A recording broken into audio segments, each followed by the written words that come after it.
নিত্যপণ্যের লাগামহীন মূল্য বৃদ্ধিতে হাঁসফাঁস অবস্থা সাধারণ মানুষের। সংসার চালানোই দায় হয়ে দাঁড়িয়েছে মধ্যবিত্ত থেকে নিম্নবিত্ত শ্রেণীর মানুষের।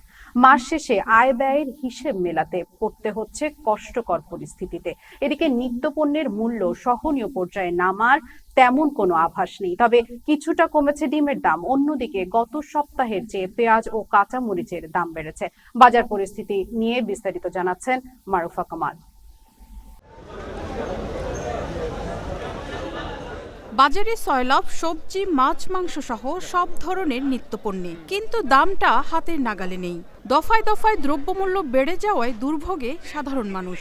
বাজারে কাঁচা সবজি, পেঁয়াজ, কাঁচামরিচ, চাল, ডাল, আটা, চিনি সহ প্রতিটি নিত্য প্রয়োজনীয় পণ্যের দামই এখন বাড়তির দিকে। নাভিশ্বাস উঠছে মধ্যবিত্ত সহ স্বল্প আয়ের মানুষের। শুক্রবার রাজধানীর কারওয়ান বাজার সহ আশেপাশের বাজার ঘুরে দেখা গেছে এ চিত্র। সেঞ্চুরি ছাড়িয়েছে পেঁয়াজের দাম। বাজারে আলু প্রতি কেজি ৬০ টাকা, বেগুন ৮০ টাকা, করলা ৭০ থেকে ৮০ টাকা, পেঁপে ৫০ টাকা, টমেটো ১০০ টাকা, পেঁয়াজ ১১০ টাকা এবং কাঁচামরিচ বিক্রি হচ্ছে প্রতি কেজি ২৪০ থেকে ২৮০ টাকায়। প্রায় সব পণ্যের দাম বেড়ে যাওয়ায় সংসার চালানোই দায় হয়ে পড়েছে অনেকের।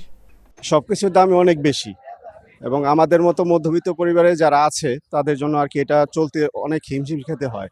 বিশেষ করে আমরা যারা বেতনভুক্তি যারা আছে, চাকরিজীবী, তাদের ক্ষেত্রেও সবচেয়ে বেশি সমস্যা হচ্ছে। আমরা আমাদের যে মাসিক যে খরচ যেটা আছে সেটা আমরা মেলাতে পারছি না। খুব বেশি আপা, আমাদের মতো গরিবগুলোর তো খুব হিমশিম খাইয়ে যায় কিছু কিনতেই।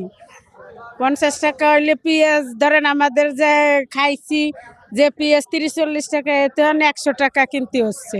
আগে ইনকাম করছি ১২০০ টাকা, ১৩০০ টাকা, ১৫০০ টাকা, আর অনেক ইনকাম করতে ৪০০ টাকা। যে পর্যায়ে আছে সামনে আমরা ডাল ভাত খাইয়ে যাইতে পারতাম না।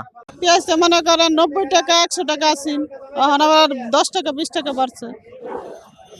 অনেকভাবে বাড়তে থাকলে আমাদের চলা তো সম্ভব না। এদিকে গত কয়েকদিনের বৃষ্টিতে এবং দেশের বিভিন্ন জেলায় বন্যার কারণে সবজির দামে প্রভাব পড়েছে বলে দাবি বিক্রেতাদের। তবে চালের দাম বাড়লেও স্থিতিশীল বলে দাবি করছেন বিক্রেতারা। সপ্তাহের ব্যবধানে কিছুটা কমেছে ডিমের দাম। ডিম বর্তমানে ১৪০-৪৫ টাকা ডজন বিক্রি করতেছে, আর হালি বিক্রি করতেছে ৪৮ টাকা, আর হলো সাদাটা বিক্রি করতেছে আপনার হলো ৪৬ টাকা। ঈদের আগে যে রেটটা ছিল ওটা তো ঈদের ৩ দিন ৪ দিন পর্যন্ত ছিল এই রেটটা, ঈদের পরে আর কি। তারপরে তো ৫০ টাকা, এখন ৪০ টাকা ৪৫ টাকা করে বিক্রি করতেছে। চাউল মোটামুটি স্থিতিশীল আছে। এখন আপনার ২৮ যেটা, এটা আপনার ৫২ থেকে ৫৪, এটা বেশি চলে আর কি। তারপরে আছে মিনিকেট ৬৮ থেকে ৭০ টাকা।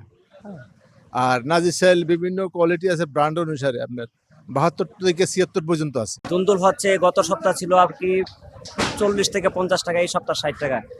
বেগুন গত সপ্তাহ ৫০ টাকা ছিল, এই সপ্তাহ ৮০ টাকা, ৯০ টাকাও এই সপ্তাহ আসছে। হ্যাঁ, দেখা যাচ্ছে যে ম্যাক্সিমাম সবজি প্রতি কেজিতে ২০ থেকে ১৫ টাকা ডিফারেন্স হয়েছে এই সপ্তাহে।